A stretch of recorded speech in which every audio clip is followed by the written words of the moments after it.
상시배 흐름을 다 센서 스팀이라 트럼프 대통령의 채권 시장 안정화를 위해서 군을 투입할 수 있다고 발언을 했습니다. 참 이상하게 돌아가고 있는 것 같은데요.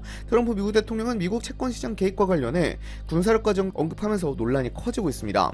트럼프 대통령은 금요일 기자들과 만난 자리에서 스콧 베센트 재무장관의 채권 시장 대응에 대한 질문을 받았고 행정부가 활용할 수 있는 여러 개입 수단이 있다고 밝혔습니다. 특히 그 가운데 가장 강력한 수단으로 군사력 사용을 직접 거론했습니다. 트럼프 대통령은 베센트 장관에게 채권 시장 개입을 지시했느냐는 질문에는 선을 그었습니다. 베센트 장관이 해당 업무를 원했고 채권과 금리에 대한 감각이 뛰어난 인물이라고 평가하면서 시장 대응은 베센트 장관의 판단에 따른 것이라는 취지로 설명했습니다. 하지만 기자가 이후 국채 수익률이 다시 상승했다고 지적하면서 분위기가 달라졌습니다. 기자는 추가적인 시장 개입 방안을 베센트 장관과 논의했는지 물었고 트럼프 대통령은 여러 가지 개입 방식이 있다고 답했습니다. 이어 그중 하나가 현재 진행되고 있는 조치이며 더 나아가 필요하다면 군사력을 사용할 수 있다고 언급했습니다. 미국 대통령이 국채 수익률과 채권 시장 안정화 문제를 설명하면서 군사력 사용 가능성을 언급했다는 것은 미국 역사상 처음입니다. 앞서 미국 재무부는 다음 달부터 장기 국채 매입 규모를 최소 2배로 늘리겠다는 계획을 발표했습니다. 시장에서는 이 조치가 장기 국채 가격을 끌어올리고 수익률을 낮추는 효과를 낼 수 있다는 전망이 나왔습니다. 실제로 발표 직후 30년 만기 국채 수익률은 앞서 기록했던 19년 만에 최고 수준에서 내려왔지만